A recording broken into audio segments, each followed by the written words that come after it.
5 years ago, the world changed when the first superhumans appeared. They quickly established a new world order of power and excess. Meanwhile, the unpowered were left to build the world they lived in. The world's favorite pastime became watching the superpowered fight. This new reality fractured the world of mixed martial arts. First, there was the Abilities User League, a clash of titans. The crowds went absolutely wild for the superhuman carnage. And then there was the other league, putting its audience right to sleep. The Non-Abilities User League, a forgotten ring for regular humans. But one woman with a dangerous smile plans to bring it back to life. She reflects on the league's debt, seeing only the short-sightedness of others. Because where others see a dying sport, she sees a path to victory. She gazes down at the ring, her grand ambition taking shape. And success in this world is measured in one thing: cold, hard cash. But her plan hinges on a fighter whose purpose is crystal clear. A new challenger enters the ring, oozing with confidence and a taunting smile. His arrogance knows no bounds, offering to fight with just his left hand. Her secret weapon is this banned fighter, whose very presence enrages his opponent. He strikes with blinding speed, chiding the veteran for not even raising his guard. But instead of breaking him, the taunts have ignited a dangerous fire in his eyes. The veteran's rage is met not with fear, but with overwhelming force. The challenger lands a brutal blow, mocking the veteran's futile anger. From the stands, his new boss watches, her plan unfolding perfectly. Bloodied and grinning, he seems to feed on the violence he creates. He hammers his opponent into the mat with pure, unrestrained savagery. We learn his name is Huang Kwang-ho, a former champion with 49 wins. But his career ended in a permanent ban, a warning to the entire league. The crowd's hatred for him is palpable, a chorus of insults and fury. He basically told them their booze couldn't be deposited at the bank. And his dirty fighting style was legendary for all the wrong reasons. And it was a single notorious incident that got him banned for life. But for his new boss, that controversy was exactly what she needed. Because whenever Huang Kwang-ho fought, every metric went through the roof. She knows his outrageous behavior isn't random, it's a calculated performance. He's a natural-born showman, a genius at capturing the public's eye. However, there's a slight problem with her perfect weapon. Back in the present, her starfighter is just laughing at his phone. He's been completely absorbed like this ever since his comeback match. Finally, she's had enough and demands to know what he's doing. His response is a smug claim that he's conditioning, whatever that means. Her patience has officially run out, her teeth gritted in pure frustration. She reminds him he was hired to boost ratings, not to waste time. Unfazed, he pulls her in to show her his phone, revealing his conditioning. On the screen is the top trending post: a fighter versus 500 grandmothers. She stares in stunned silence, unable to process the sheer absurdity. As she finally erupts in fury, he just points and laughs at her outrage. He cackles, admitting that he would absolutely pay to watch that fight. A horrifying realization dawns on her. Maybe he really is just unhinged. She argues that a stunt like this could destroy the league's reputation, but Huang Kwang-ho calmly explains the power of the platform they're on. She furiously argues that a bigger platform just means more garbage content. He directs her to a post asking who'd win, a pro with no powers or a powered amateur. Her eyes narrow as she scrolls, seeing a pattern in these bizarre hypotheticals. The post uses a legendary non-powered boxer as its prime example, pitting him against a super-powered rookie with only a couple of years' experience. The post has staggering engagement, with thousands of comments fueling the debate. As she reads the passionate arguments, her anger slowly turns into realization. And just like that, the unhinged fighter suddenly sounds like a marketing genius. She's lost in thought, wondering if his audacious idea is even possible. Meanwhile, Huang Kwang-ho's focus returns to his phone, his expression uncharacteristically serious. He snaps out of his trance, asking where she's suddenly headed. She announces she's off to scout a superhuman, but he's more concerned about lunch. Her patience shatters, demanding he get serious and come with her immediately. They arrive at a gritty gym where fighters are honing their skills. The gym's coach greets them with a smile but flatly refuses their offer. Thinking it's about money, she sweetens the deal with a cut of the profits. But he clarifies that his refusal has nothing to do with the pay. With a calm gesture, he begins to explain his real concern. He explains that even without using their main powers, ability users are physically superior. A single blow from a superhuman could be devastating for a regular fighter. The coach stands on principle, refusing to let his fighters get hurt for money. But his moral lecture is interrupted by a massive, disrespectful yawn. Wang Kwang-ho complains aloud about amateurs trying to act tough. The coach finally asks who this loudmouth is, and she introduces her secret weapon. His expression hardens as he recognizes the infamous name Wang Kwang-ho.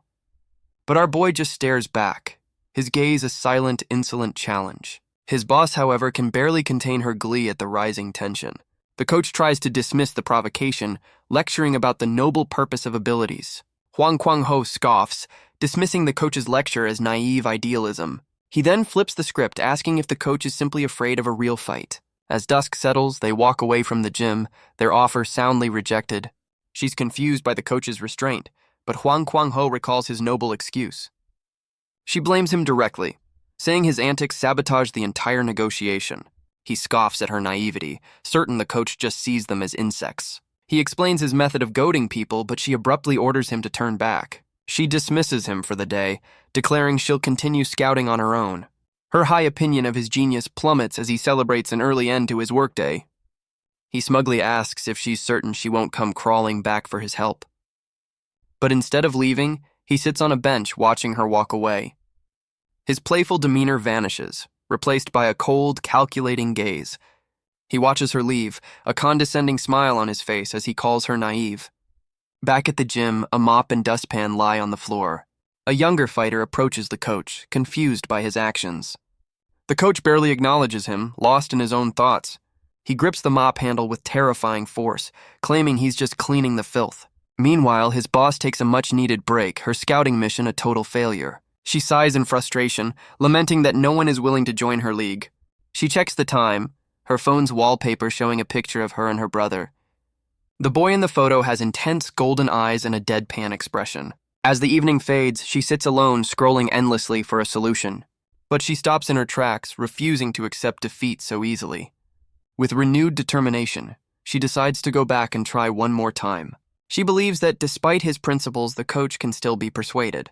Arriving back at the gym, she calls out into the empty entrance. She announces her return, hoping for another chance to make her case. The building is eerily silent as she makes her way down the hall. Her sharp eyes scan the deserted training area, searching for anyone. She even brought a gift, because nothing says let's talk like free energy drinks. But her search is interrupted by a horrifying, unexpected sight. Out of the darkness, an unseen assailant strikes with brutal force. Her peace offering of energy drinks is sent flying through the air. She hits the ground hard, gasping for air as her throat is crushed. Her assailant is the coach, who sneers that the filth has returned. He lifts her like a rag doll and slams her back onto the cold floor. Dazed and broken, she struggles to even form a coherent thought. The hulking coach stalks toward her, his intentions terrifyingly clear. She desperately asks if this is because of Wang Kwang-ho's insults. But his face is a mask of cold, unyielding fury.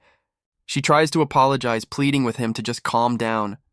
He scoffs, making it clear that her apology means absolutely nothing to him. But his attack is cut short by a fist wreathed in violent energy.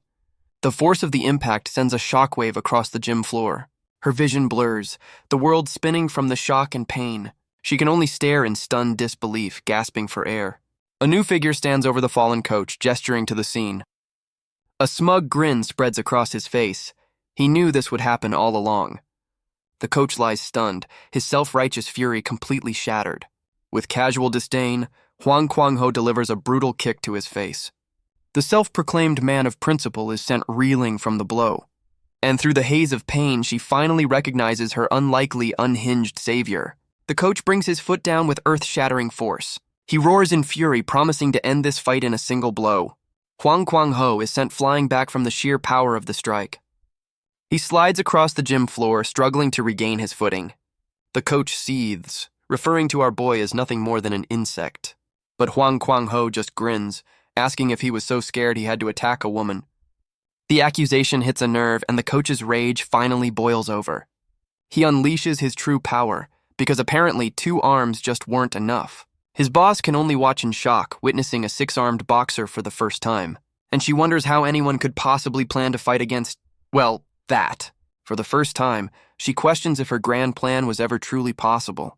But Wang Kwang-ho stands firm, weathering a storm of 6-fisted fury. He mocks the coach, asking if all those extra arms are just for show. He even points out that the extra limbs don't add any weight to the punches, and with perfect timing, he lands a devastating blow of his own. He follows up with a brutal strike to the body, breaking the coach's rhythm. The self-righteous superhuman is sent stumbling back, completely off balance. With a sadistic grin, Huang Kuang-ho demonstrates what a real punch looks like. The coach can only watch in horror as the blow closes in. He roars that this is how you throw a punch, a lesson served with a concussion.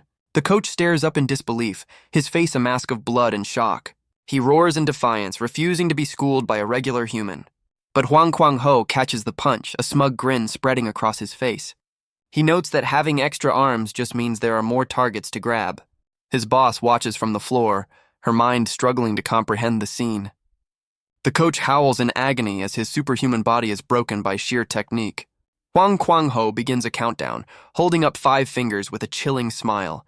The coach's bravado evaporates, replaced by a dawning primal terror. He lashes out in a final desperate surge of fury and fear, but Huang Kuang-ho meets the attack with a serene smile, his own fist glowing. Wait, glowing? That's new. He continues his countdown, driving his glowing fist straight into the coach's chest. The superhuman's bones begin to snap under the impossible pressure. With each number, another one of the coach's extra limbs is systematically broken. The final count ends with a sickening crack, shattering the man's superhuman pride. The coach can only scream in defiance, calling him a worthless, insignificant bug. But Huang Kuang-ho just looks down at the broken man, asking what that makes him. He ends the lesson with one final, earth-shattering blow to the face. As the dust settles, our boy walks away, the brutal fight finally over. He turns back to his boss with a grim look, his point about superhumans now proven. All she can do is stammer out a thank you, her world completely upended. He begins to gloat, but she cuts him off, agreeing to scrap the plan. Her sudden agreement leaves even the great Huang Kuang-ho momentarily confused. She now understands that superhumans like the coach would never work with them. Overwhelmed and exhausted, she finally accepts the harsh reality of their world. But he scoffs at the very idea of cooperation, stepping toward her. She looks up in confusion as he moves away to check something. He reveals his phone, explaining his own method. Just make them angry. She can only stare, trying to process his chaotic new strategy. On the screen, a live chat explodes over a real-time superhuman versus human fight. He smugly admits he promoted the fight on that very forum this morning. He explains that with so many witnesses, this is legally just self-defense, and with a chilling grin, he calls this a great way to foster cooperation. He then turns to the camera, taunting every superhuman watching from the shadows. His boss can only watch in horror, realizing her savior is a madman. But his challenge echoes across the city, reaching a powerful new observer. Even in the quiet halls of a church, his words find their mark. And in the darkness, another powerful figure smiles, intrigued by the chaos. The live viewer count explodes, so much for needing a marketing budget. Huang Kuang-ho tells his future opponents not to bother practicing, he won't be. She finally snaps, screaming at him to stop this madness immediately. Huang Kuang-ho's challenge spreads across the internet like a virus. The online world is divided, with some calling him a fraud and others hailing him as a legend. His taunt has gone completely mainstream, now a headline on the city's biggest news broadcast. Below, a crowd of onlookers stops to watch the spectacle unfold. Among them, a woman with striking yellow eyes listens as people marvel at his genius for attention. They wonder what happens if he loses, but she seems to know something they don't. She believes this isn't just baseless arrogance. There has to be a plan. Her companion suddenly asks why everyone seems to be staring directly at them. Her gaze sharpens as she realizes the attention isn't on her, but on the person beside her. The entire street has turned, because live drama is always better than the news. The woman with yellow eyes reflects on the core of the conflict, the superhuman's arrogance, and the simmering resentment of the powerless masses. A conflict that has now been ignited into a raging inferno. Her gaze hardens as she focuses on the man at the center of it all. The entire world seems to be watching Huang Kuang-ho. Meanwhile, a young man with a face full of piercings looks profoundly bored. He complains that despite the uproar, no challengers have shown up yet. He's in the league office, sitting across from his boss, who looks utterly defeated. But then, a slow, unsettling smile suggests she's finally snapped. Her quiet chuckle erupts into maniacal laughter, catching the young fighter's attention. Her unhinged laughter settles into a chilling smile as she offers some good news. A document is slammed down with bureaucratic finality. Standing on her desk, she declares that he's been permanently banned again. but she seems more concerned with his sudden lack of formal address. Huang Kuang-ho just smirks, seeing no point in manners if he's already fired. Seeing he's not rattled, she decides to spell out the reality of their situation. In a flash, she's off the desk and moving right toward him. She throws an arm around him, informing him they're now partners in crime. But he calmly explains that she can't just wash her hands of this mess. He asks if she truly believes anyone will buy that she wasn't part of his plan. With a knowing smirk, he asks if this was her grand design from the start. He casually dismisses the question, asking if she's going to order them food. The weight of her situation crashes down. There's no way to prove her innocence. Trapped and out of options, she wonders what her next move could possibly be. And in that moment, her despair turns into fierce determination. Elsewhere, the name Huang Kuang-ho catches the attention of a serious young man. Back in the office, she warns him that if he loses, the public will turn on them. Her composure shatters as she demands to know his secret to victory. She clings to the hope that this chaos is calculated, not just crazy. She asks if he has any plan at all, and gets nothing but a blank stare. Her face contorts in horror, the reality of her situation finally sinking in. He calmly states that plans are irrelevant, all that matters is winning. He corrects her, insisting the coach was a pro, not some random amateur. He then chides her for her own lack of research into their opponent. And with unshakable confidence, he asks why she assumes he'll lose. A single tear escapes, a testament to her overwhelming stress and desperation. He makes a solemn vow, promising that he will never ever lose. His absolute certainty leaves her completely stunned and at a loss for words. He begins to put on his jacket, casually asking who his first challenger will be, but then dismisses his own question, calling all superhumans cowards for not showing up yet. But her train of thought is shattered by a sudden, violent impact. Both she and Huang Kuang-ho turn as the office wall explodes inward. A massive force sends Huang Kuang-ho flying across the room. Through the dust and debris, a powerful figure makes his entrance. A mountain of a man in a white suit has answered the call, asking who's the coward. He steps through the wreckage, his presence dominating the entire office. Huang Kuang-ho stares up at the challenger, completely unfazed by the size difference. The newcomer leans in, mocking our boy's size with a condescending sneer. Meanwhile, his boss laments that people really need to learn how to use a door. She watches the two men, sighing at the sheer idiocy of it all. Huang Kuang-ho demands to know the identity of the man who just wrecked his office. The challenger grins, introducing himself as someone who isn't a coward. His boss can only laugh, her sanity clearly hanging by a very thin thread. But Huang Kuang-ho is more than ready, asking if they should start right now. Surprisingly, the newcomer declines, saying he didn't come here for a fight. He taps his cheek with a smug grin, claiming he's just here for a conversation. Huang Kuang-ho looks utterly bored, questioning why he'd show up if not to fight. The man clarifies that their fight will happen in a proper arena, not some trashed office. But before they can make it official, he has one very strange request. He leans in close, daring Huang Kuang-ho to hit him right on the jaw. The office is silent, a tense standoff between the four of them. She desperately reminds him that they're partners, pleading for cooperation. She begs him to hold back, to not give in to the obvious provocation. But Huang Kuang-ho just scoffs, asking if she really thinks he's that predictable. A flicker of relief crosses her face, but the tension remains palpable. She holds her breath, hoping he'll actually listen for once. Believing she's finally gotten through to him, she lets out a sigh of relief. But he then asks why she's always giving him orders, as his fist flies. Her hope shatters in an instant, replaced by absolute horror. Because when you tell Huang Kuang-ho not to hit someone, he feels an overwhelming urge to hit them. He explains that when asked to hit someone, he feels obligated to hit them hard. And with that, he declares he's done taking orders from anyone. The blow lands with incredible force, distorting the challenger's face. But instead of staggering, the man in the white suit just takes the hit. He grins through the impact, mockingly asking if that's all he's got. Impressed by the punch, he officially proposes a fight in 10 days. Huang Kuang-ho smirks, appreciating that it's a request, not a demand. The challenger snaps his fingers, taking our boy's response as an acceptance. A contract is presented, ready to make this bizarre showdown official. Caught between two giants, his boss prepares to officiate the agreement. The challenger's companion explains the match will be an unofficial exhibition. She presents the contract, ready to finalize the terms of this bizarre fight. But Huang Kuang-ho intercepts it, taking the document for himself. He grins, admitting that paperwork isn't exactly his strong suit. His boss snatches it back, determined to check for any hidden traps. Her eyes scan the page, sweat beading as she braces for the worst.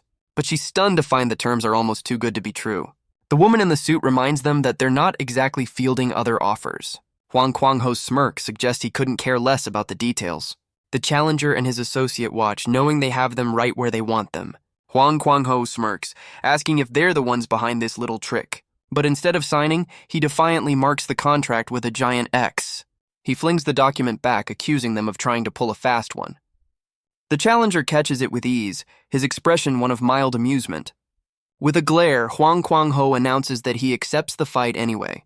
The man in white considers this, a slow, calculating smile spreading across his face. He warns our boy not to get too complacent just because he's young. His boss tries to restrain him, a job that should definitely come with hazard pay. The challenger decides it's time to leave, promising to see them at the arena. But Huang Kwang-ho gets the last word, telling him to use the door on his way out. The challenger smirks, promising he'll remember to use the door next time. He reaches for the doorknob, feigning a moment of civility. But instead, he rips the entire door clean off its hinges. He then exits through the original hole in the wall, because consistency is key. His associate calmly tells them to send a bill for the damages. The two partners are left standing in the absolute wreckage of their office. Huang Kwang-ho is thrilled, seeing this as a reward for his promotional efforts.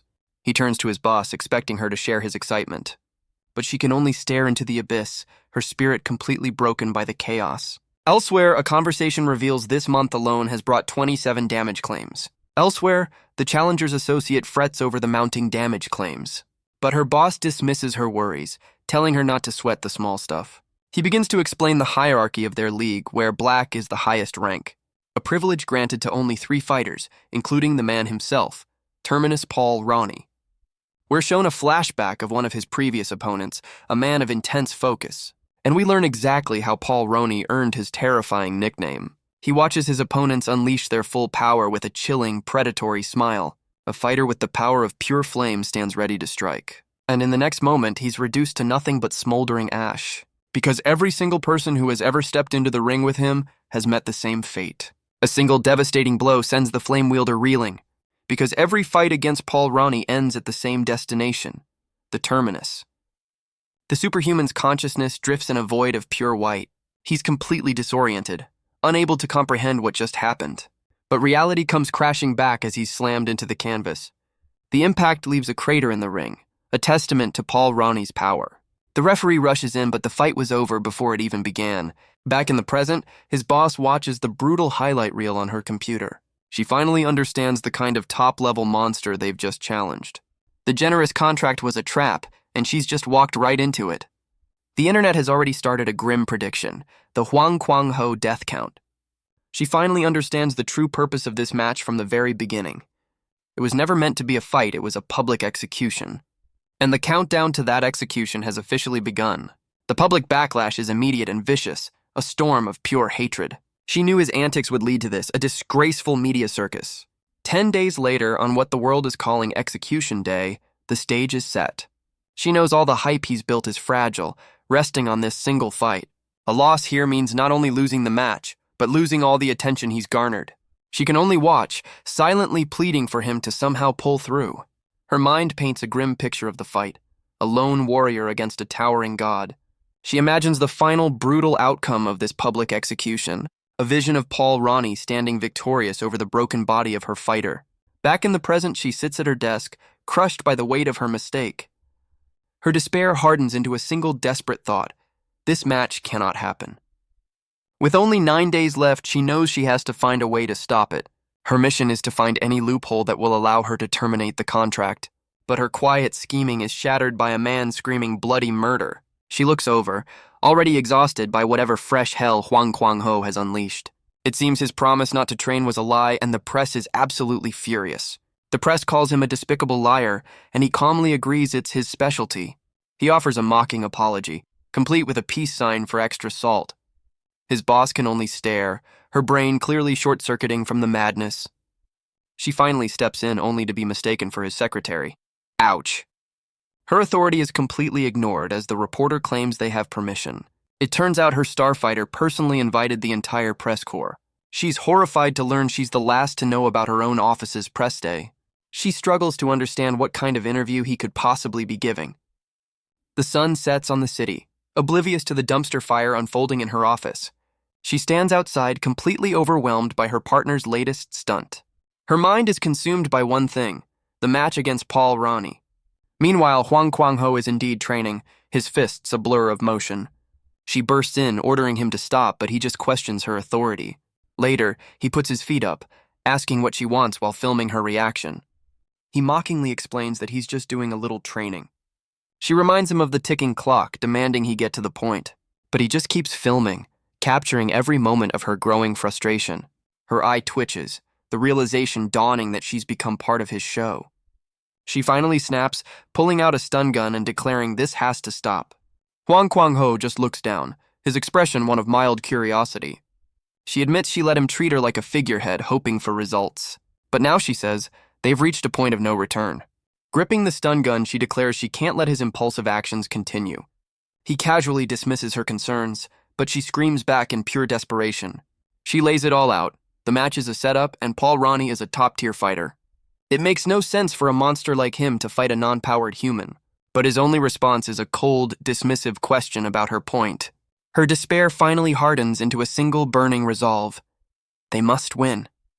She declares that they've come too far, and victory is the only path forward. But Huang Kuang-ho just looks bored, as if she's discussing the weather. She pleads with him one last time, asking if he truly has no plan at all. He finally turns to her, and a spark of hope ignites in her eyes. But his grand strategy is revealed in a single chilling word: lose. She can only stare back, her mind refusing to accept his answer. He complains that 10 days isn't enough time to beat a monster like Paul Ronnie. She asks the obvious question: why did he even accept the fight? He explains that refusing would have just made him look like a coward. He then leans in close, his playful demeanor gone once again, and whispers a new plan that fills her with absolute bone-chilling terror. As he walks away, she's left to process the terrifying new reality of their partnership. She can only ask if this was his insane plan from the very beginning. 6 days later, the roar of the crowd fills the arena on fight night. The commentators hype up the impossible clash between powered and unpowered. But they reveal there's another twist, leaving his boss completely bewildered.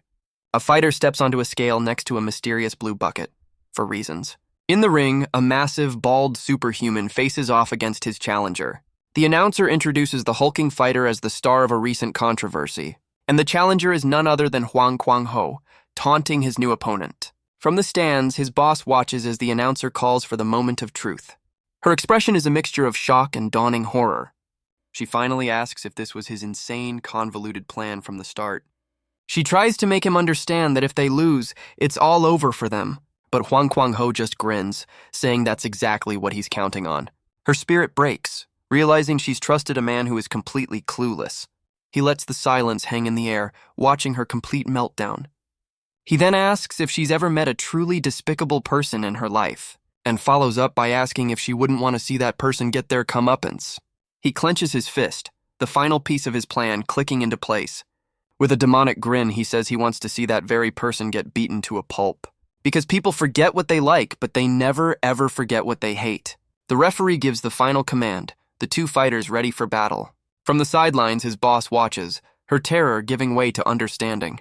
Because if you're going to make the world hate someone... The referee's hand hangs in the air, a moment of pure, agonizing tension. And as it falls, the fight officially begins. Huang Kuang-ho explodes forward with impossible speed, closing the distance instantly. The first blow lands before the superhuman can even react. You have to give the audience a reason to cheer for their downfall. His fist is already bloodied, a testament to the force of the opening strike. The hulking superhuman is sent staggering back, completely caught off guard. He remembers this feeling, the unforgettable impact of a perfect strike. The commentators worry about a disqualification for the illegal first blow, but they quickly realize that the rules are the last thing on anyone's mind. His boss holds her breath, finally seeing the true purpose of this madness.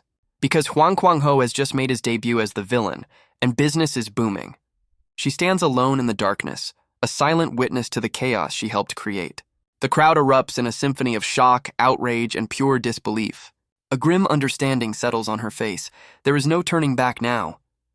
The entire arena is on its feet, their emotions a chaotic storm. And as trash rains down, she's completely overwhelmed by the pandemonium. The empty corner of the ring stands in stark contrast to the chaos. The referee can only stare, his face a mask of pure disbelief. His mind struggles to process the blatant disregard for the rules. But Huang Kuang-ho is absolutely reveling in the pandemonium he's created. The official tries to stammer out a command, to regain some control. But our boy simply holds up a hand, silencing him with a casual gesture. The referee points out the obvious. That was a clear and illegal foul. Huang Kuang-ho's smirk only widens at the accusation. He tells the man to just give up on trying to enforce the rules. He then taunts the official, practically begging to be disqualified for his actions. He openly asks if his blatant foul is enough for a disqualification. But before the referee can answer, his opponent's corner rushes the ring. They swarm him, turning this one-on-one match into a back-alley beatdown. Pinned to the mat, Huang Kuang-ho just grins, daring them to end it. But the hulking superhuman hesitates, a sudden realization dawning on him. He understands that if they gang up on him, they'll be the villains. He reconsiders the situation, seeing this not as a simple foul, but as a happy little accident, and his grin is absolutely terrifying.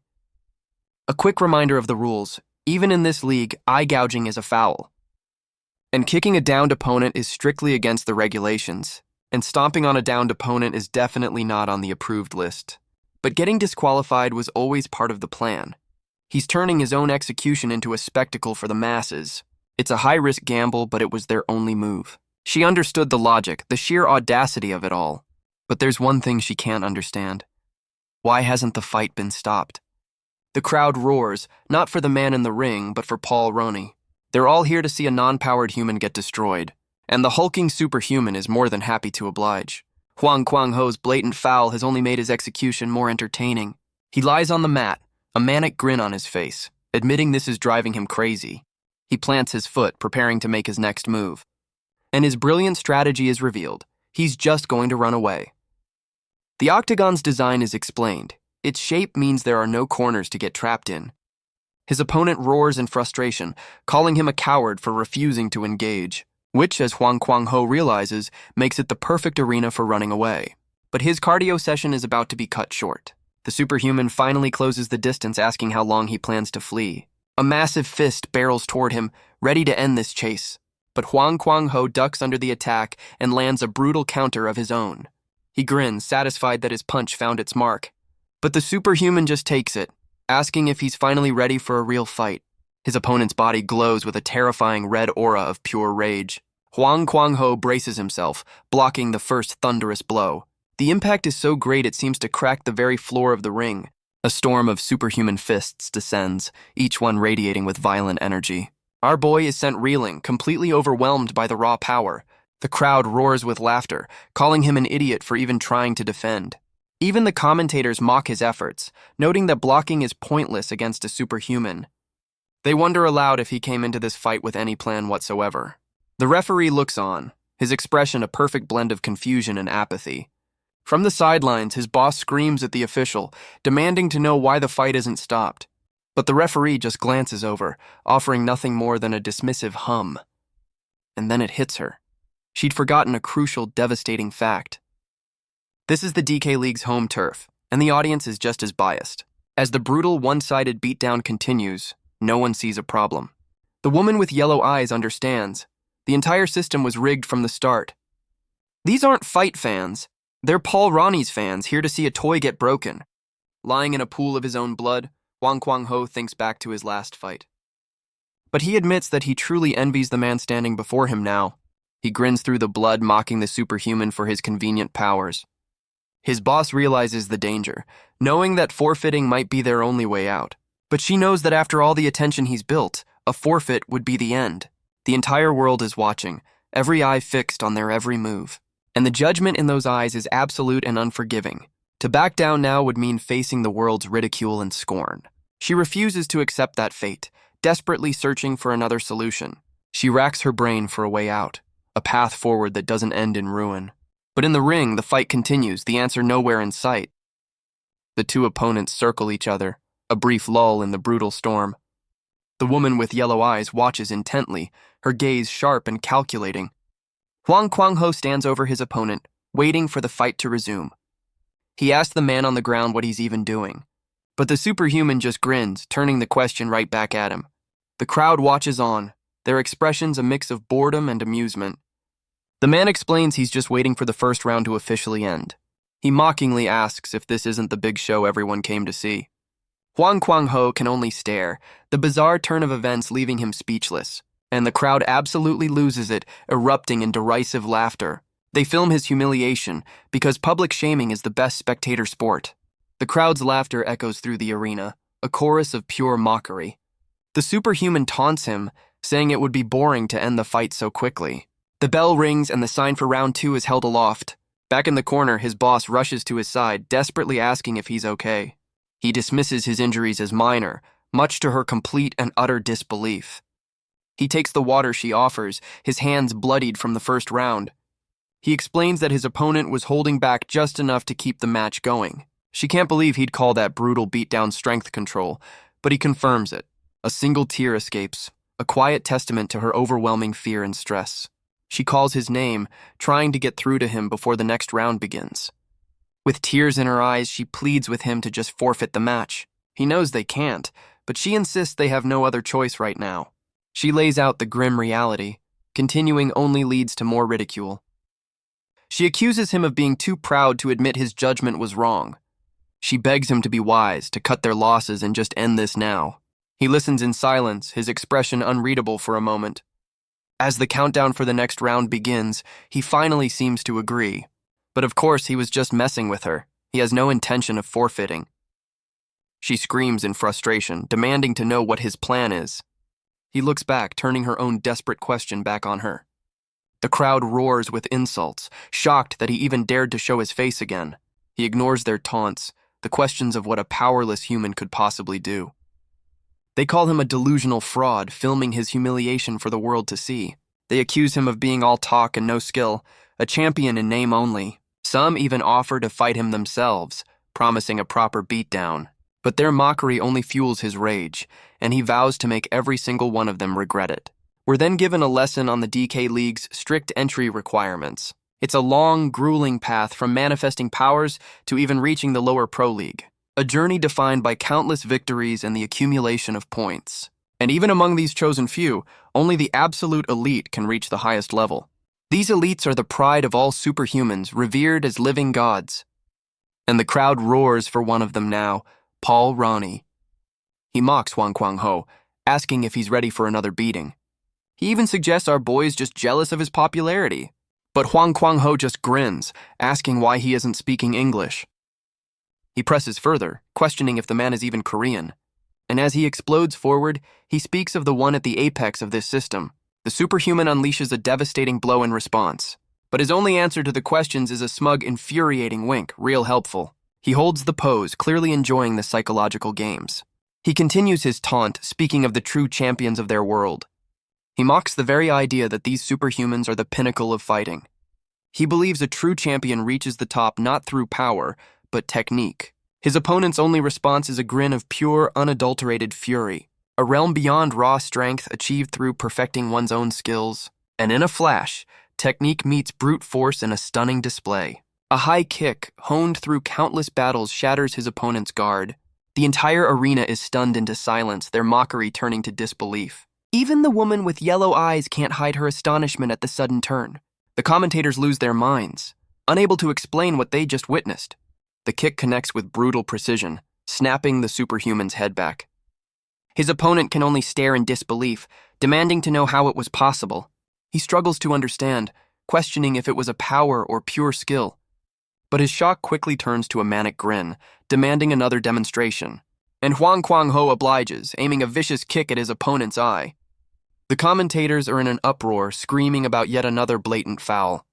But Huang Kuang-ho's expression remains cold and utterly unconcerned. He throws his opponent's words back at him, calling it a happy little accident.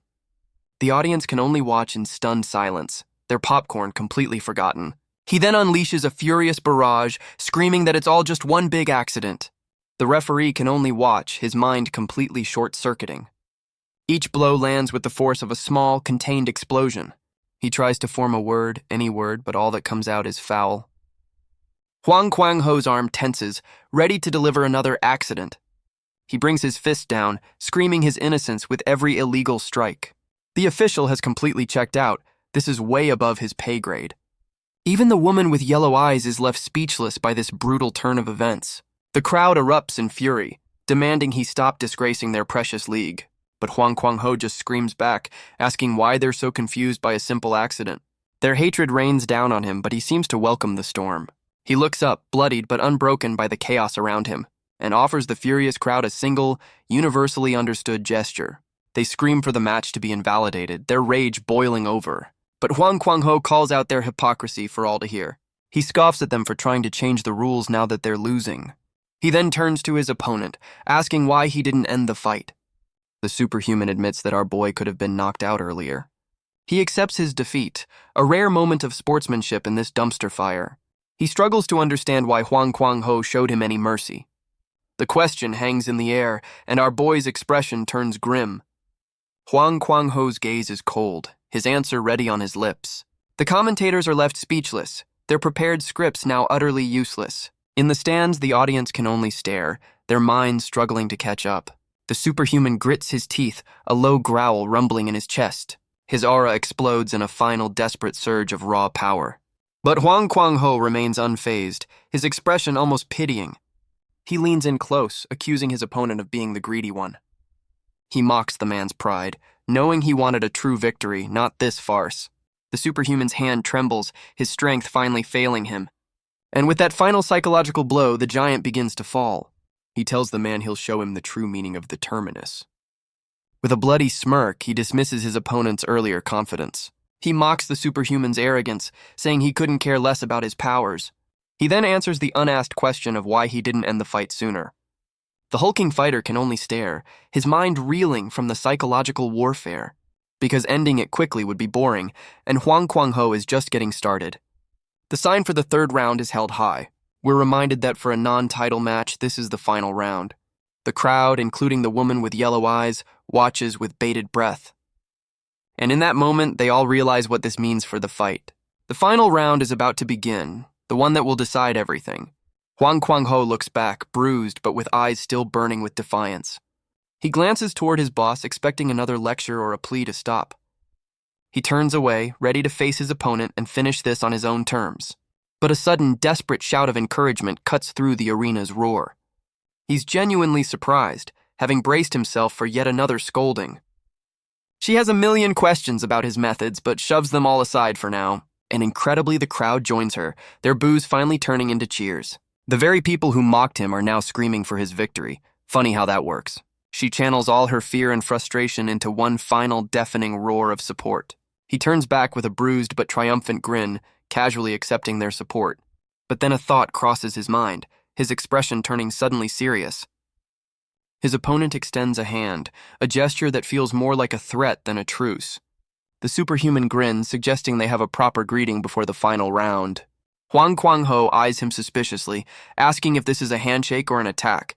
His opponent claims it's all about mutual respect. Sure it is, buddy. Our boy can only scoff at the blatant hypocrisy of it all. But he accepts the handshake, a silent battle of wills in a single grip. The referee's command cuts through the tension, ordering them to their positions. The formalities are over. The third and final round is about to begin. The final round begins with a brutal head-on clash of fists. The superhuman unleashes his full power, declaring it's time to end this. But Huang Kuang-ho's eyes roll back, his senses completely scrambled. From the sidelines, his boss screams for him to snap out of his daze. Elsewhere, two figures watch, noting how vibrations can numb an opponent's senses. A man in a suit seems impressed by the non-powered fighter's tenacity. But his hooded companion dismisses the effort as ultimately useless. A close-up reveals their strange, multi-pupiled eyes. Well, that's not creepy at all. They declare that Huang Kuang-ho has finally reached his absolute limit. And in his mind, our boy is lost in a void, facing the true meaning of the Terminus. He struggles to focus, relieved that his sense of touch is still there. But in the real world, a final devastating blow is already on its way. A brutal uppercut sends our boy's body sailing across the ring. The impact connects with bone-shattering force, a perfect strike. His opponent grins, savoring the moment of absolute dominance. He's caught and slammed, completely at the mercy of his opponent's power. But through the pain, a manic smile appears, because of course it does. The superhuman looms over him, asking if this is finally the end. He taunts him about his reflexes, clearly enjoying the psychological game. And then he unleashes a final cataclysmic blast of pure energy. But the blast is met with a desperate last-second counter from below. The hulking superhuman is sent flying, a giant toppled by a single strike. His face is a mask of pure disbelief, unable to process the sudden reversal. The impact echoes through the arena, a sound no one expected to hear. But in his mind, Huang Kuang-ho is still lost, adrift in a sea of white. Because reality is far crueler than any momentary imagined victory. He grits his teeth against the true impact, the one that actually landed on him. The force of the blow sends shockwaves across the entire ring. His opponent taunts him, asking how it feels to be betrayed by his own senses. And Huang Kuang-ho can only sit there, defeated and disoriented on the mat. He's battered and bruised, but a faint smirk plays on his lips. His opponent's eyes gleam with the cold confidence of a predator. The superhuman stands over him, waiting for the inevitable declaration. He calls out to the referee, his voice dripping with arrogance, and demands that the official announce his victory right now. He mocks our boy, laughing about how his own senses betrayed him. On the mat, Huang Kuang-ho finally understands the nature of the attack. His opponent confirms it with a gleeful, mocking celebration. He explains that the moment his power touched him, his senses knew who was superior, that his body simply gave up, recognizing the true alpha in the ring. He claims our boy's senses betrayed their weaker owner to obey him instead. He winds up for a final, brutal strike, his face a mask of victory. But Huang Kuang-ho explodes from the mat, grabbing his opponent's head. A brutal headbutt connects, a last-ditch effort from the downed fighter. He grins through the pain, saying the fight was over when he used Terminus. He mockingly claims he doesn't enjoy such an easy win, but what can you do? A strange light emanates from the back of his head, a sign of his power. He tells our boy to take pride in forcing him to use his ultimate technique. His fist glows with power, ready to end this match once and for all. And with a manic grin, he introduces himself as Paul Ronnie, finally acknowledging his foe. The final blow lands, a cataclysmic strike of pure red energy. Paul Ronnie grits his teeth, pouring all his power into this one attack. But Huang Kuang-ho is furious, not at his opponent, but at his own body. He decides if his senses won't listen, he'll just have to beat them into submission. We flash back 3 days to a much more relaxed training session. His boss finds him on the couch, vibrating like a broken washing machine. She questions his methods, since his plan was to get disqualified anyway. But Huang Kuang-ho just mumbles that this bizarre self-torture feels good. She tries to rationalize it, wondering if this is his secret training method. She concludes that sometimes a good smack is the only medicine that works. Back in the present, Huang Kuang-ho's eyes are wide with a manic clarity, and his boss finally understands the purpose of his bizarre massage gun training. The commentators are stunned, questioning how he broke Paul Ronnie's ultimate ability. They theorize it was the shock to his head, a desperate and impossible counter. A move so reckless, they conclude, that only a madman would even attempt it. Paul Ronnie grins, asking if his opponent is as crazy as he seems. He knows that no sane person would try to counter his power in such a way. From the stands, Paul Ronnie's associate adds another crucial detail to the equation. A self-inflicted shock of that magnitude can only be done once or twice at most. But for Huang Kuang-ho, once or twice is more than enough to turn the tables. With his senses back online, Huang Kuang-ho unleashes a furious counterattack. He explains that light hits can be endured, a simple matter of pain tolerance, and that big telegraphed moves are easy enough to dodge. He demonstrates by slipping under a swing and landing a brutal uppercut. But his real strategy is something far more up close and personal. A brutal kick lands, aimed at breaking his opponent's rhythm. The impact reverberates through the superhuman's body. Because when you're this close, there's no room to block your opponent's strikes. But Paul Ronnie is a top-tier fighter for a reason, and he counters instantly. He locks in a submission, because choking a guy out is always a crowd pleaser. Paul Ronnie squeezes with all his might, trying to end the fight right there. But for all its power, the superhuman's chokehold proves to be completely useless. With a surge of strength, Huang Kuang-ho pries the massive arms apart. He breaks free, realizing what he has to rely on to win this. A fighting technique that has been honed to a superhuman level. Paul Ronnie tenses, his muscles coiling like steel cables. He grins, acknowledging that he already understands his opponent's strength. He knows that against his power, the only advantage Huang Kuang-ho has is technique. But our boy's eyes narrow and he calls out to the Superhuman. He offers a suggestion, because why not negotiate in the middle of a death match? Paul Ronnie considers the offer, a smug grin playing on his lips. Huang Kuang-ho points out that time is running out in the final round. He tells Paul Ronnie to drop his guard and give him his best shot. He dares the Superhuman to use his Terminus technique one more time. The terms are set. Paul Ronnie will use his ultimate power. And in return, Huang Kuang-ho will unleash a devastating kick. A final all-or-nothing clash of their ultimate techniques. But Paul Ronnie just scoffs, asking why he'd ever agree to such a dumb plan. Fair point, actually. Huang Kuang-ho mocks him, asking if he's suddenly afraid of a high kick. The taunt works, and with a sinister laugh, Paul Ronnie accepts the challenge.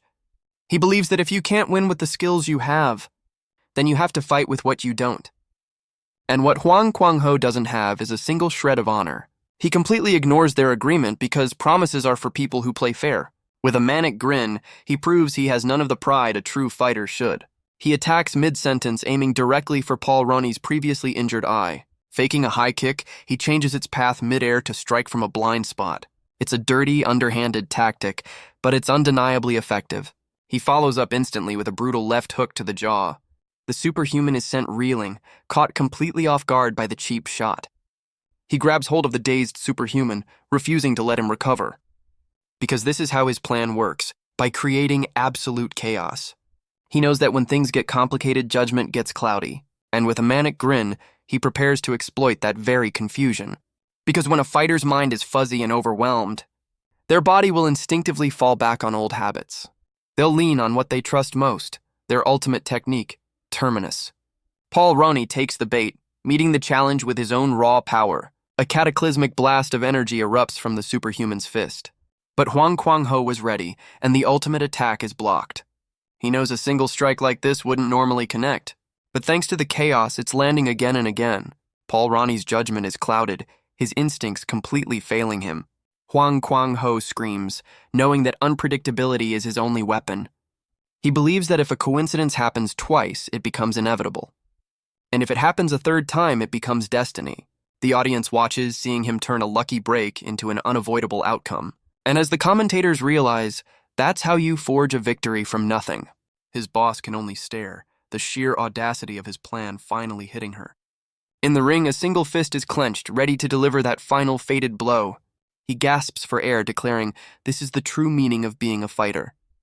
The battle is visualized as a seismograph, charting every tremor.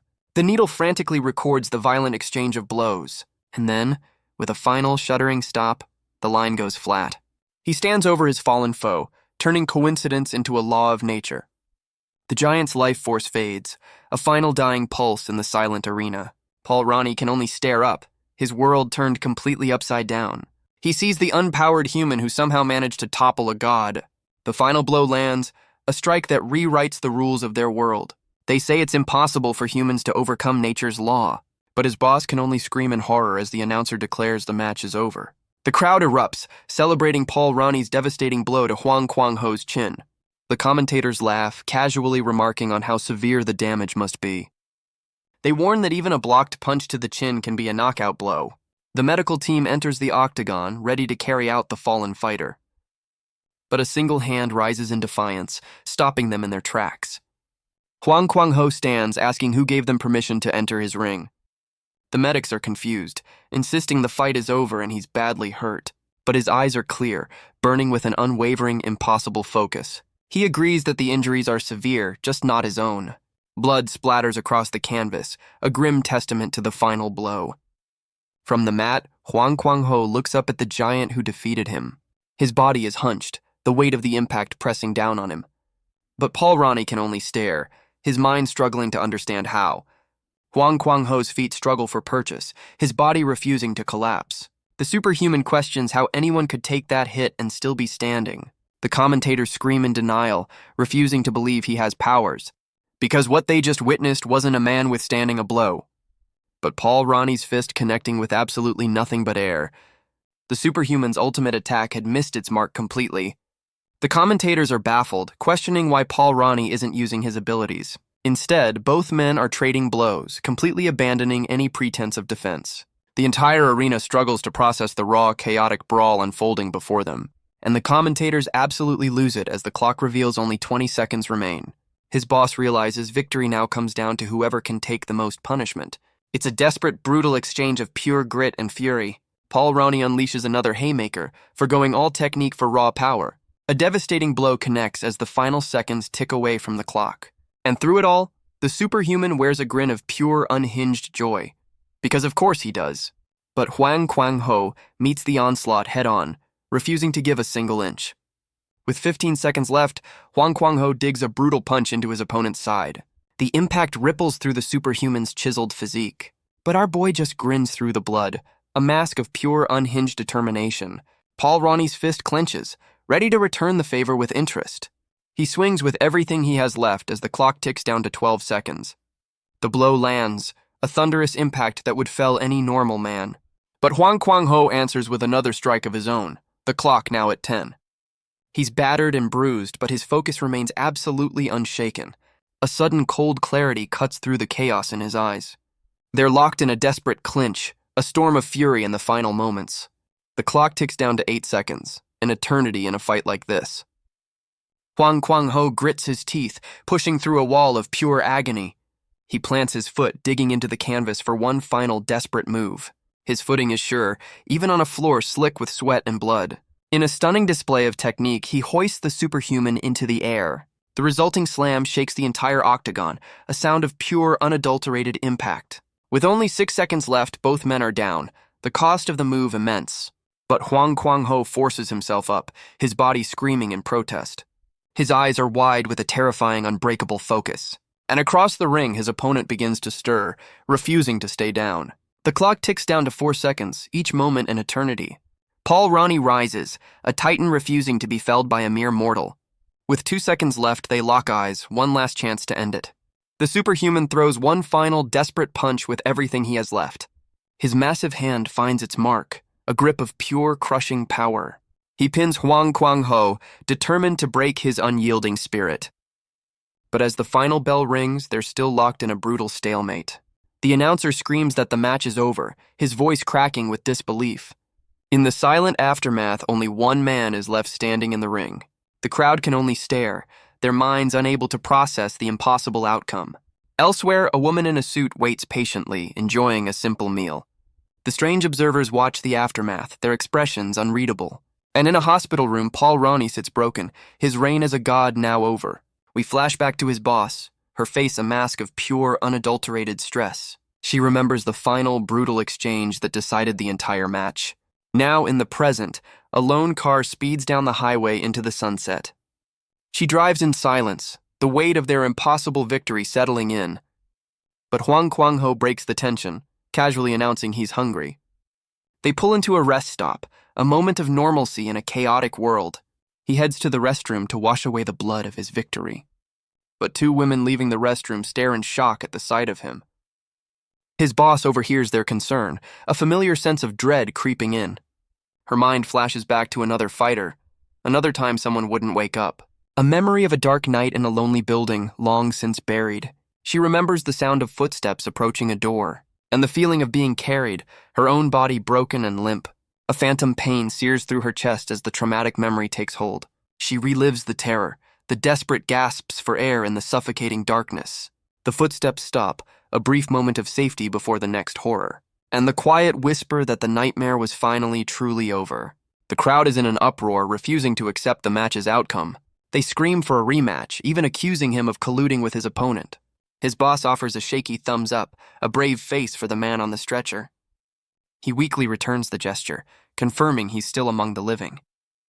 Though he lost by decision, a top fighter failing to KO him is a moral victory. The fans can't accept it, their rage echoing through the now empty arena. Later, in the quiet of an office, the 2 of them reflect on the aftermath. She voices her doubts, wondering if they pushed their luck too far this time. Her gaze is heavy, the strange stitches around her eye a stark reminder of past battles. She's lost in thought, contemplating the impossible path that lies ahead. She begins a quiet, honest confession in the darkened office. She admits she never truly trusted Huang Kwang-ho, expecting him to flee. but she watched from the sidelines as he endured it all without backing down. Now she questions everything, wondering why he would fight so desperately. The simple, unanswered question hangs heavy in the silent room. As he rests, she's left alone with her thoughts and growing doubts. But then, a sudden, startling thought cuts through her confusion. She recalls a phrase, a saying she'd heard somewhere before. A memory of someone saying a man would risk it all for the woman he loves. Oh boy, here we go. She looks over at him, the impossible question suddenly seeming all too real. Her romantic delusion is shattered as Huang Kwang-ho wakes up, asking about the weather. He then asks if she's heard back, but she just suggests they order some food. And so they do, ordering a celebratory feast that could feed a small army. As the delivery driver leaves, Huang Kwang-ho seems confused about the order.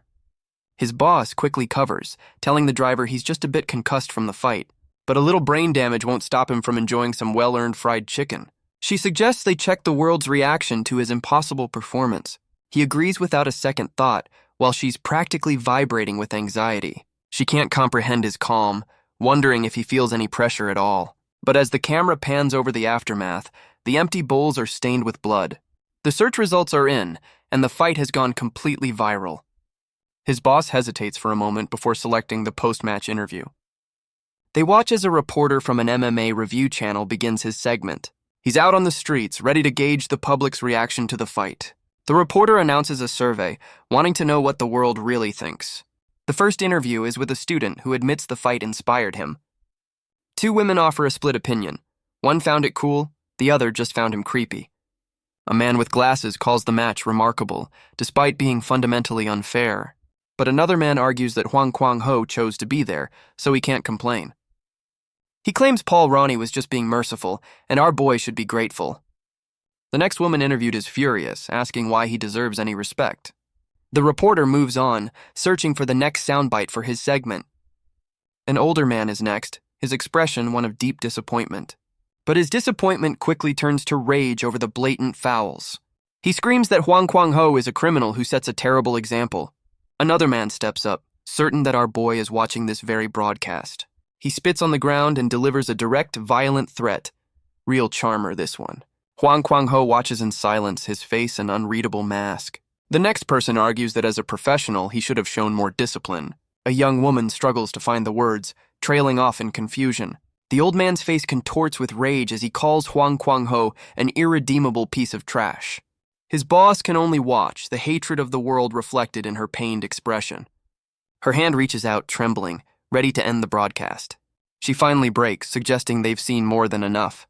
Her finger hovers over the screen, a single press away from silencing the abuse.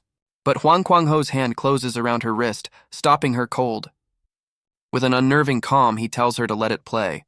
The reporter confirms the public's sentiment is overwhelmingly negative. Shocking, I know. She looks back at him, unable to understand why he'd subject himself to this. But the reporter on screen pivots, asking why any of this should matter at all. He claims that true fans know exactly what kind of fighter Huang Kwang-ho is, and the only question that matters now is if people want to see him fight again. Back on the couch, they both lean in, waiting for the public's verdict. The interviewees are caught off guard, their previous anger turning to confusion. The reporter's voice booms, promising to reveal the definitive answer. He holds the microphone, ready to deliver the final word on the matter. Because despite the outrage, a new feeling is taking root, morbid curiosity. She still holds his wrist, the two of them frozen by the broadcast. The reporter argues that Huang Kwang-ho has already proven his worth in the ring, and now the world wants to see just how much chaos he can cause. The reporter reveals the final verdict. The world demands a rematch. Huang Kwang-ho and his boss can only stare, their fate hanging on this one answer. And the answer is a resounding yes. The world will be watching. The phone slips from her hand, the tension finally breaking. They erupt in a wild, cathartic celebration, their gamble having paid off spectacularly. A few moments later, the adrenaline has worn off, leaving them utterly spent. Huang Kwang-ho admits he honestly thought their plan had failed. His boss echoes the sentiment, a wave of pure relief washing over her. But as the relief settles, her expression shifts, a new thought taking hold. She's snapped out of it when he asks a bizarre question about trendy words. She can only stare at the phone, her mind completely blown. He shows her the search results. They've hit number 1 across the board. The sheer scale of their success leaves her utterly speechless. He explains that one good show is better than 1,000 empty promises. He tells her that now she can see there's nothing to lose by trusting him. But she still struggles to believe one fight could have this much impact. He just grins, enjoying her slow realization that his mad plan actually worked. She can only rationalize it as a series of impossible coincidences. And Wang Kwang-ho agrees, admitting that luck played a major part. But he adds that being able to act on that luck is what truly matters. She lets out a single sharp laugh, the sound cutting through the quiet room. The laughter builds into a wave of manic relief as she buries her face in her hands. He asks if she's finally grasping the full scope of his insane plan. She looks up, her eyes gleaming with a wild, newfound understanding of his methods. With a triumphant grin, she realizes her gamble on him was the right call all along. Later, walking beside him, she reflects that he's a genius on a completely different level. He casually eats street food while she marvels at his incredible, crisis-handling intuition. Her mind races, cataloging all the qualities that make him so dangerously effective. She even admits he's not bad-looking before he snaps her out of it by demanding she pay. Classic. His hand tightens around the skewer, a subtle hint of the tension beneath his calm exterior. But she realizes that above all his other qualities, there's something else that sets him apart. He offers her a skewer, a simple act of kindness in the quiet night. And her mind immediately leaps to the only logical conclusion. He's totally into her. The scene shifts, recapping how his provocations left a lasting impression on the world. He channeled the crowd's anger and his own fury into a weapon. He backed up every taunt with undeniable, bone-shattering proof of his skill. And as his boss watched, she saw him deliver exactly what the world wanted. He showed them that a man without powers could stand in their arena.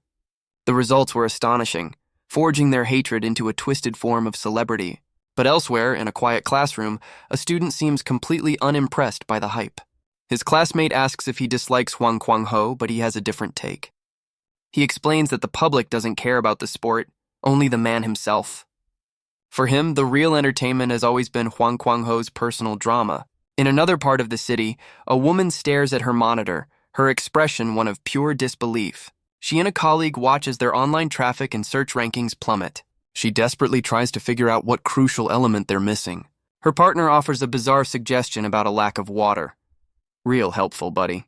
But his strange words trigger a sudden, shocking realization in her mind. She looks over at him, seeing him in a new, much more ominous light. Her sudden scream of terror cuts through the quiet office. Her colleague turns from his work, calmly announcing that he's finished. The source of the noise, a freshly blended chicken breast shake, truly a culinary masterpiece.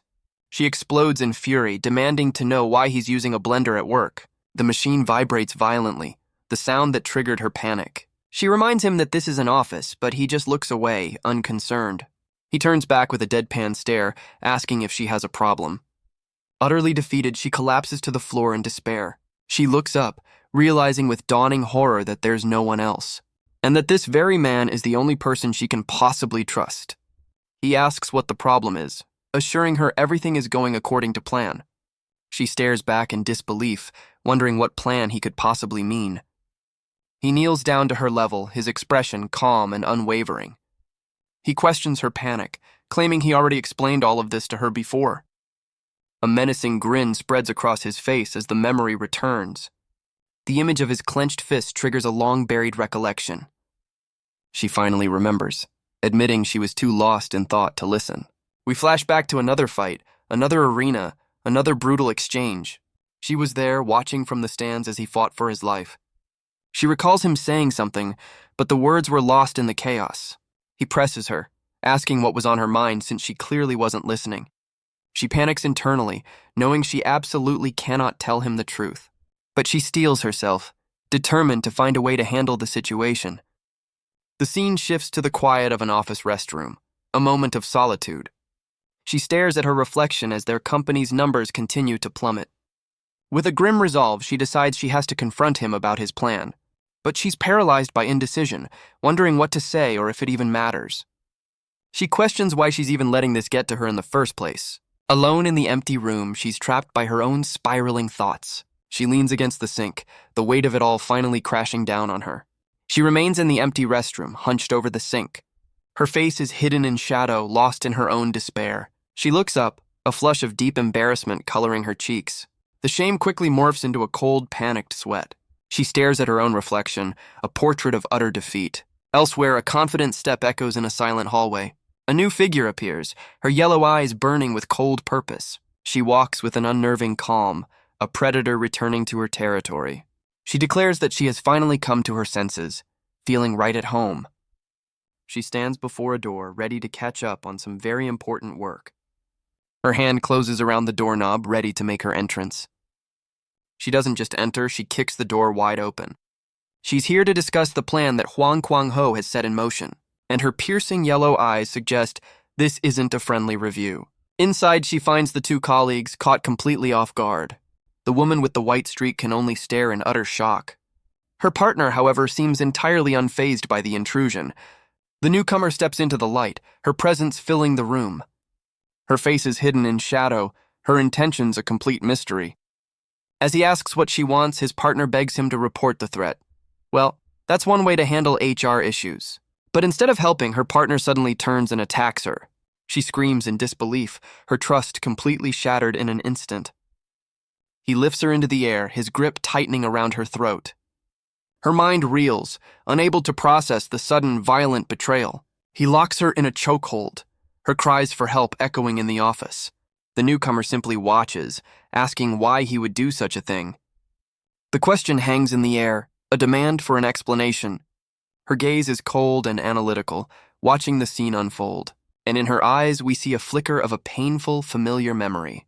A memory of a time when she was the one caught in that very same chokehold. He explains that with her out of the way, there's no one left to interfere. The memory fades, replaced by the cold reality of the present. The yellow-eyed woman suggests they get back to their previous discussion. Her partner looks over, his expression unreadable. And with a chilling smile, he readily agrees, because of course he does. He moves closer, his intentions still shrouded in mystery. He leans in, asking her to remind him where their conversation left off. She begins to recount the details of their original plan, a plan that revolves around the future of the DK League. She confirms that the League has no plans for another match, just as she told him before. He leans in close, questioning if he misheard her statement. The yellow-eyed woman confirms her words with an unwavering stare. The two of them stand in the quiet office, a silent negotiation taking place. He considers her words, trying to understand the angle she's playing. He asks the obvious question, why would the League refuse a rematch? She lays out his plan, knowing he wants to capitalize on the hype. She correctly deduces he's banking on the DK League needing this fight, and with a slight nod, she admits his assessment was spot on. He tells her to make it happen, but she reveals it's not that simple. Bureaucracy, the true final boss of any grand plan. She explains the complication. He disrespected Paul Ronnie, a black rank fighter. She explains the fouls are just an excuse. The real crime was defiling the black rank symbolism. But he just smirks, claiming he never committed any fouls in the first place. He calls it an accident, asking why they'd complain now after making the final call. She suggests they can simply spin that narrative into the truth using public opinion. It's just the inevitable fate, she says, of a league far weaker than their own. The two of them face off in the dimly lit office, a silent power struggle unfolding. He casually remarks on the small size of her office, a subtle, condescending jab. She reminds him that his people were the ones who destroyed their original headquarters. Her eyes narrow as she asks if this, too, is the fate of a weaker league. He simply blows the comment away, completely unfazed by her pointed remark. He cuts her off, tired of the verbal sparring and demanding she get to the point. He rises from his seat, his posture immediately aggressive. He gets in her face, accusing her of coming here to make threats and a proposal. But the yellow-eyed woman doesn't even flinch, meeting his gaze with cold indifference. He releases her, and she agrees it's best not to waste any more time. The man is visibly taken aback by her complete lack of fear. She flashes a peace sign, a bizarrely casual gesture in this tense standoff, a true professional. He asks what she's playing at, and she promises 2 pieces of good news to follow the bad. First, she explains that Huang Kwang-ho's performance is simply too valuable to ignore. His hand tightens, a sign of the tension building beneath his calm facade. She reveals the first piece of good news. They've decided to grant him a pro card. He looks at the document with utter disdain, questioning what this crap is. She clarifies it's not for the main DK League, but for their lower pro leagues. He immediately sees the angle. They want him to grind in the minors for pocket change. She tries to sell it, explaining he can maintain his place in the MMA League as well. But his answer is a swift and decisive refusal. She tells him to hear her out, because there's more to the offer. The deal is simple. If he can secure 3 specific victories, he'll get his shot at the official league. She frames it as a golden opportunity to build the minor league from the ground up. A real bootstrap story. Meanwhile, his betrayed partner lies on the floor, muttering in a pained, unconscious state. His eyes narrow, weighing the pros and cons of her offer. He asks for the second piece of good news she promised. She explains that Paul Ronnie's rampage has caused problems even for the DK League. He's unimpressed, demanding to know the details of her supposed punishment. Her penalty, she reveals, is to personally assist Huang Kwang-ho. A flash of memory reveals her own past defeat, a moment of utter vulnerability. He slowly begins to understand the implications of this new arrangement. She begins to list her qualifications, starting with her brilliant mind. And of course, her stunning good looks. Can't forget those. She strikes a pose announcing she's joining their sinking team. Her partner can only stare, questioning how she managed to secure the pro card. The scene cuts to Huang Kwang-ho, who offers his own eloquent one-word assessment of the plan. And so we find ourselves at the DK League's lower pro division finals. The announcer hypes the crowd, explaining a win here is a ticket to the main stage. In the stands, the 2 strange observers are back, enjoying the show in their own way. Across the ring, Huang Kwang-ho's opponent looks on with weary disdain. Our boy stands alone, contemplating the true reason he was sent down this path. A fan's cheer echoes through the arena, but he remains completely unfazed. His opponent points, vowing to take him down and bring justice to the world. A real Boy Scout, this one. He accuses Huang Kwang-ho of rigging the Paul Ronnie fight to stir up controversy. The self-proclaimed hero declares that Huang Kwang-ho's dirty tricks end now. He vows to unmask the villain, while our boy just looks bored by the monologue. With a righteous scream, he charges forward to deliver his so-called justice. And just like that, justice is served, in the form of a knockout on the canvas. His boss congratulates him on the win, confirming he's one step closer to his goal. But Huang Kwang-ho questions why he has to waste time on these minor league fighters. The yellow-eyed woman simply states that rules are rules, much to his annoyance. His boss suggests he rest, worried about the toll of fighting so many matches. But the yellow-eyed woman's cold gaze offers a single decisive answer. Huang Kwang-ho agrees, determined to set a record and crush the competition. The next opponent is a masked man with a chilling laugh and a lesson on death. Huang Kwang-ho answers the monologue with a swift kick to the head. The next challenger wields a strange, shadowy power, but our boy is unfazed. And just like the last one, he's left broken on the canvas. The next opponent powers up, his body crackling with raw lightning. But for all his lightning, he's quickly caught in an inescapable hold.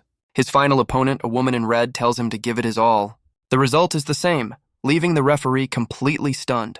2 more victories are secured, symbolized by 2 gleaming gold medals. Back in the office, they acknowledge his record-breaking climb through the ranks. He tells them he's just 1 point away and demands the next match immediately. The yellow-eyed woman feigns concern, warning him about the dangers of breaking records.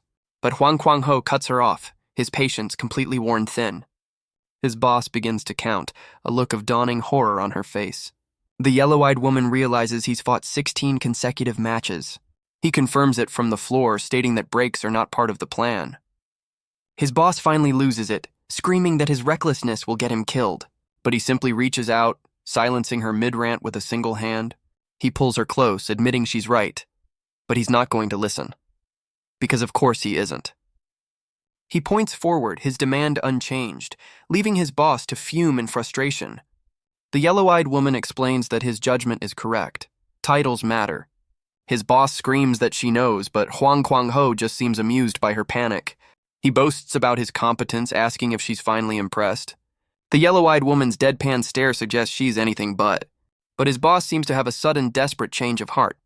She stammers out a single, desperate suggestion for a party, and then demands it with the full force of her fraying sanity. He tells her they don't have time, but she insists on a small celebration. Huang Kwang-ho's gaze is cold, weighing her desperate request. She falls to her knees, begging him for this one small mercy.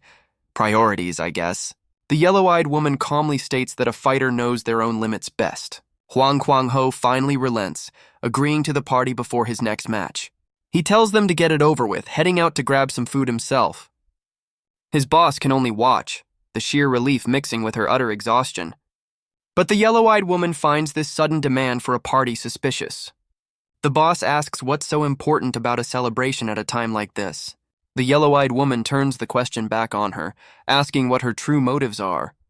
She decides to be direct, admitting she doesn't understand Huang Kuang-ho's thinking, but she finds it even harder to trust his boss, questioning her reckless matchmaking. She asks if this is all part of some larger DK League scheme, earning a sharp rebuke. His boss explodes, accusing her of lying through her teeth. She grabs the woman by the collar, her patience completely gone. She demands to know the real agenda, screaming about the stunts she's pulled. But the yellow-eyed woman just stares back, completely unfazed by the outburst. The boss sees this calm demeanor as a threat, demanding she stop the games. The woman's deadpan response only fuels the fire. She's clearly enjoying this. She offers a cryptic remark, her expression one of cold amusement. In the quiet office, the one-sided confrontation continues. The yellow-eyed woman's gaze is unwavering, a picture of absolute control. But as the boss stares back, a new thought begins to form in the darkness. Her eyes widen in dawning horror as the pieces finally click into place. We cut to the gleaming headquarters of the Dodecathian Kingdom. Inside, the CEO's office reveals the true mastermind behind the chaos.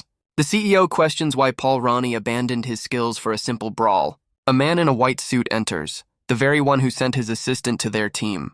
The CEO's glowing eyes narrow, accusing him of protesting the League's authority. But the man plays dumb, denying any such insubordination. An aide demands to know the reason for his reckless, unsanctioned actions. The man just grins, claiming he was simply playing the part of a professional. A professional pain in the neck, maybe. But the aide reminds him this was a direct order from the very top. But the man in the white suit says he has one thing to confirm first. The CEO's glowing eyes narrow as he demands to know why his orders were ignored. The two men face off in the vast, imposing office, a clear power play unfolding. The aide dismisses the question, claiming the answer should be obvious. The CEO's gaze intensifies, his patience clearly wearing thin with this insubordination. With a mocking grin, the aide calls the CEO's strategy dirty and underhanded. He challenges his boss directly, telling him to stop giving orders from the shadows. The CEO reminds him that this is a neutral zone where powers are forbidden, a rule that's about to be hilariously ignored. The aide's hand slams down, the impact cracking the stone desk beneath his palm. He leaves a glowing handprint, mockingly repeating the rule he just shattered. He lunges forward with a roar, challenging the CEO to stop him. His eyes glow with malice, his hands crackling with raw, destructive energy. But the aide leaps to his master's defense, unleashing a power of his own. The CEO, however, remains completely unfazed, his own eyes flaring to life. A green shield deflects the blow, and the CEO calmly dismisses his subordinate. The man in the white suit backs off with a smirk, claiming he's grown bored of the game. He pats the aide on the shoulder, ready to correct a key misunderstanding. He explains he didn't use his powers in the third round because he was simply too exhausted. He looks back with a nostalgic grin, admitting it was a truly enjoyable fight. A man who appreciates the simple things, like a good old-fashioned beatdown. And as he leaves, he warns them to stop their dirty tricks and schemes. The man in the white suit makes his exit, leaving the CEO alone in the silence. His final words reveal his true motive. This is all a personal quest for revenge. The CEO of the Dodecathian Kingdom sits in quiet contemplation. With the test now over, he declares that he will handle Huang Kuang-ho himself. He agrees to the man's terms, a dangerous understanding passing between them. Back on the streets, Huang Kuang-ho is out for food, unaware the League has washed its hands of him. He moves through the crowd, just another face in the neon-lit city. But from the shadows, a new figure watches, her red eyes burning with intent. She tips her cap, confirming she's finally found her target. Nothing good ever comes from red eyes in a dark alley. The scene shifts to a quiet side street, the perfect stage for an ambush. But as he walks down the darkened street, he's not as alone as he thinks. He glances back, spotting a masked figure lurking in the shadows. The watcher's red eyes burn with a cold, predatory focus. Her hands clench the fabric of her coat, preparing to strike. The tension builds in the silent alley, a promise of violence to come. In an instant, she's in his face, demanding to know who he is. Her gaze is sharp, analytical, and utterly devoid of fear. She pins him against a wall, demanding answers in 3 seconds flat. So much for a quiet night. But her cold demeanor shatters as tears stream down her face. She insists it's a misunderstanding, but he just starts counting, completely unmoved. He finishes his countdown, his expression cold and unyielding. The woman panics, her tough facade crumbling as she's swiftly taken down. Back in the office, his boss and the yellow-eyed woman wait by the window. The boss's anxiety is palpable as she stares at her new, unnervingly calm colleague. Wang Kwang-ho returns with the food, and his boss rushes to meet him in a panic. Her hand grips his face, a desperate search for any sign of injury. She frantically checks him over, asking if he's hurt. He seems baffled by her reaction. She tries to explain, rambling about her investigation into his next opponents. She screams that the fighters in this league are incredibly dangerous. He just tells her she's overreacting. But she insists, warning him they'll do anything to win, even outside the ring. He gently brushes a strand of hair from her face, silencing her frantic words. He tells her he knows what she's worried about, but this isn't his first rodeo. With a casual confidence, he assures her he can take care of himself. But she cuts through his calm, revealing the one thing he didn't expect. It's a cult. Wang Kwang-ho turns back, the single word stopping him in his tracks. She explains that every single fighter in the upcoming match belongs to the same organization, and it's a terrifying one, a group that worships nothing but raw absolute power. The three of them stand in the quiet office, the revelation hanging heavy in the air. He crushes the container in his hand, questioning if his opponents are out of their minds. His boss insists this is no joke, explaining she's done her research and they are genuinely dangerous. She flinches, the reality of his opponent's fanaticism finally sinking in. But Wang Kwang-ho just calmly eats, asking where she got this information. He presses her, wanting to know the source of her supposed investigation. We flash back to her begging the yellow-eyed woman for help. She was on her knees, pleading for any insider information she could get. The woman's response was a cruel smile, telling her to grovel like a worm. But the boss's pride flared, refusing to be humiliated any further.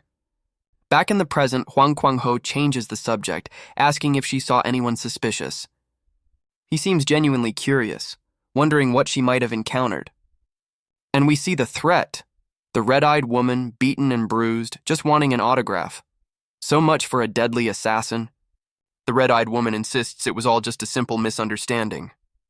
But back in the office, Wang Kwang-ho finds her fan story a little too convenient. The yellow-eyed woman agrees, finding the whole situation suspicious. His boss brushes it off, just glad he's safe and ready for their party. He dismisses the threats, focused only on the food and his next fight. He asks about the chicken, and his boss confirms she ordered his favorite, a true professional. The yellow-eyed woman can only watch their strange dynamic with cold disdain. As they eat, the boss's worries linger, while Wang Kwang-ho finds a bone in his boneless chicken. The betrayal is real. Meanwhile, in a grand hall, a new figure addresses his followers. The leader of the power-worshipping cult thanks his disciples for their hard work. He claims their meeting must be the will of the gods, a tired formality. The cult leader repeats the phrase, his expression unreadable in the dim light. But the man in white drops the pretense, lighting a cigarette to cut to the chase. He demands to know why the cult has crossed into his territory. He flicks his ash, feigning surprise at such a blatant and knowing trespass. The cult leader responds, suggesting there should be a code of honor between them. The man in white approaches, asking what he's implying and mentioning he's heard rumors. His expensive shoes click on the floor, a quiet assertion of his status. He states the rumor plainly, that this cult worships nothing but raw power. And since he embodies that power, he declares, they will listen to him. Well, that's one way to start a negotiation. The cult leader concedes the point, admitting his followers do indeed worship power. He explains that if the man in white truly has power, then his words hold weight. The man in white drops his cigarette, grinding it out under his expensive shoe. The cult leader smirks, calling it a roundabout way of agreeing to obey. With a final warning, the man in white tells them to stay out of his business. But as he leaves, one of the followers asks which god he serves. The cult leader scoffs, claiming any being that offers blessings is a god to him. His face contorts into a manic grin as he defines a god as anything that makes him money. Well, at least he's honest about his priorities. The man in white looks back, dismissing such a belief as utterly foolish. The cult members depart, leaving the man in white alone in the vast, empty hall. The cult leader claims he tried to be reasonable, but his guest was simply too oblivious. A follower agrees with a wide, unsettling grin, his eyes gleaming with fanaticism. A new figure in black robes addresses the room, declaring that insight is a refuge for the weak. The older leader gives a simple, chilling order to his followers. Deal with it.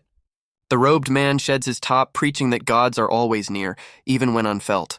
He insists their existence is undeniable as a dark energy begins to fill the hall. In a sudden burst of motion, one of the followers lunges forward to attack. The preacher blocks the blow, adding that gods, unlike men, will never betray you. His hand blurs as he turns on another disciple, ready to deliver his own blessing, and he proves his point with a devastating strike, a brutal test of faith. The follower's glasses shatter as the preacher's fist connects with his face. Another disciple is lifted off his feet, caught in an iron grip. The preacher declares that all power is the same as the cult leader scrambles away in terror. He can only stammer the words, recognizing this as a form of divine punishment. Surrounded by fallen bodies, he screams at the preacher, questioning his lack of fear. But his words are drowned out by his own cold sweat of terror. A masked figure grabs him from behind, forcing him to pay attention to the sermon. The preacher finishes his lesson, speaking of a God that will never betray him. The terrified leader is forced to look up at the man who embodies this brutal faith. The preacher looms over him, offering one last chance to see the light. Or else. He tells the terrified man to pray to whatever God he believes in for salvation. The preacher leans in close, his sermon delivered through violence, not words. His masked face is a cold, unreadable void, devoid of any mercy. The cult leader can only stare up at the instrument of his brutal punishment. He finally breaks, begging for mercy, and the preacher agrees that's the right idea. With a terrifying grin, he explains that prayer is the only way to reach a God. Meanwhile, back at the office, the party is in full swing, and the boss is having second thoughts. She slumps over the table, wondering why her desperate efforts to help are being ignored. She just wants a little acknowledgement for trying to keep him from getting killed. A totally reasonable request. Huang Kwang-ho calmly pours her a drink, telling her he sees her efforts and that she should rest. The yellow-eyed woman watches with a deadpan expression as the boss drinks herself into oblivion. She coldly suggests that getting this drunk is the only way to forget her recent humiliation. But the boss's eyes are filled with a mix of shame and drunken frustration. She finally breaks, chugging the bottle as the tears and sobs overwhelm her. The yellow-eyed woman questions this, but Huang Kwang-ho tells her to let it be. He explains that this is exactly why she needs to eat, drink, and get some rest. And just like that, she's passed out, finally getting the break she so desperately wanted. The next morning arrives, bright and entirely too cheerful. She wakes up with a killer hangover, groaning for a glass of water. She stumbles out of the room, trying to get her bearings in the quiet apartment. She wakes with a dry gasp, the night's events a blurry memory. But despite the drinking, she feels surprisingly refreshed from her deep sleep. A strange, familiar scent fills the air, the smell of the ocean. And from the corner of the room, the yellow-eyed woman watches her stir. She opens the door to a stunning, sunlit view of the sea. The fresh air explains her peaceful rest, but not where she is. They're far from the city, standing on the edge of a bright blue ocean. Her mind struggles to catch up with the sudden change of scenery. The smell of grilling seafood only adds to her growing confusion. Because Huang Kwang-ho has decided the party's over, and it's time to fight again. She explodes in a rage, accusing him of kidnapping her in her sleep. But he just smirks, reminding her they have a match to prepare for. His smug grin says it all. This was part of the plan from the start. He tells her she should be grateful, while the yellow-eyed woman watches on. She realizes he got her drunk on purpose, a fact his new partner coldly confirms. The sheer audacity of it all sends her into a spiral of frustration and rage. She panics, realizing she left her work and family completely in the dark. With no other option, she makes a break for it, trying to escape. She turns back, screaming that she's heading back to the city with or without them. But as the sun sets, her anger fades, leaving her alone with her thoughts. She learns there are no boats off the island, trapping her in this seaside vacation. He leans in with a triumphant grin, confirming he knew all along. The yellow-eyed woman watches the exchange, her gaze sharp and calculating.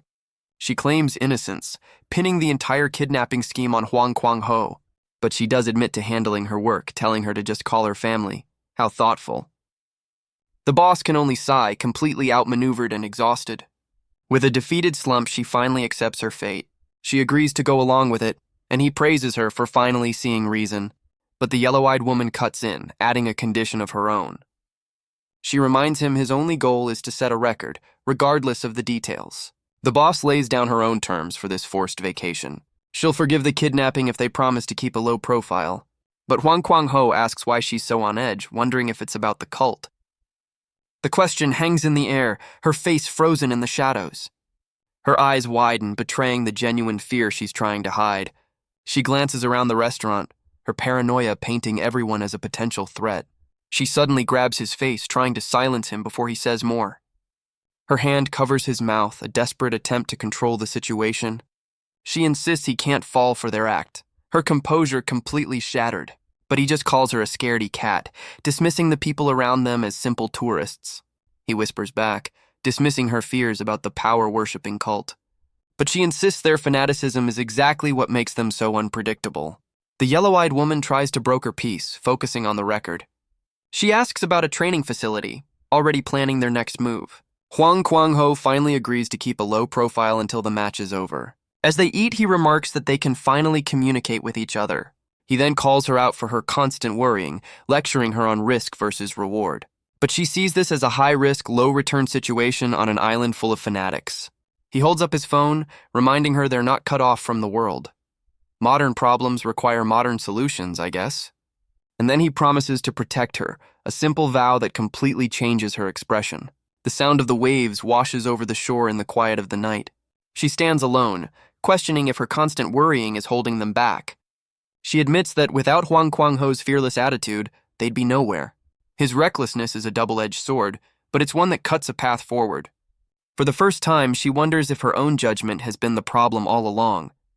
A flicker of doubt crosses her mind, a seed of a new perspective. But she can't shake the fear, knowing their high-risk strategy can't last forever. She knows that fanatics don't play by any rules, a lesson she'd rather not learn firsthand. Huang Kuang-ho finds her on the beach, asking why she's out in the cold. She turns the question back on him, sensing he came out just for her. Her eyes widen as a sudden, chilling realization dawns on her. Huang Kuang-ho looks down at his phone, noting that he can't get a signal. He questions why it's not working, a detail that seems strangely significant. As they walk along the shore, he keeps trying to connect, completely unaware, and in an instant, the night is torn apart by a massive explosion. The blast throws his boss to the sand as he calmly finishes his thought. The ship they were walking towards is now a raging inferno. So much for a low profile. They can only watch as the flames consume the vessel, lighting up the night sky. His boss screams in pure, unadulterated terror at the sudden violence. The fire rages on, a clear and brutal message sent from their enemies. Huang Kuang-ho tells her to get inside, his voice calm despite the inferno. He promises to figure out what's going on, urging her to find safety. But her panic finally boils over as she reminds him that she told him so. He tries to calm her, but she refuses, her voice low and defiant. She declares that she's done taking orders from him or anyone else. A memory flashes of a brutal street fight, a scene of pure chaos. She rises to her feet, her shadow falling over him as she makes a threat. Her eyes glow with a strange power as she vows to force him into submission. Because the most certain way to persuade someone isn't with reason. It's by using a much more direct and often painful method of communication. Her scream tears through the night, a raw and desperate sound. She laughs maniacally, her eyes glowing as she declares power is the only answer. She believes that subduing others with brute force is the only true way. She regrets ever trying to reason with words, blaming herself for being weak. If persuasion fails, she thinks, then coercion is the only path left. But her grand plan ends with her unconscious on the sand. So much for that. As Huang Kuang-ho tries to wake her, the yellow-eyed woman watches impatiently. The boss finally stirs, groaning in pain as he confirms she's awake. He explains that she attacked him, leaving him no choice but to knock her out. She stares back in disbelief with no memory of why she would ever attack him. The yellow-eyed woman explains that the boss was likely under the influence of an ability. She reveals that ever since the explosion, the entire island has erupted into chaos. The streets are filled with people mindlessly attacking each other, their eyes glowing with madness. It's a mass hypnotic suggestion, stripping everyone of their reason and turning them into puppets. She finds it strange that an ability of this magnitude could be used so broadly. But Huang Kuang-ho points out the flaw. Why are the three of them immune to the chaos? The first possibility is that the user can pick and choose their targets with precision. But as his boss looks on in horror, the woman reveals the second, more chilling option. A flash of memory reveals a familiar, powerful figure radiating a similar energy. She suggests they're immune because they've already been exposed to this power, the Paul Ronnie Terminus. The boss struggles to believe it, but the woman confirms this is the nature of a black rank ability.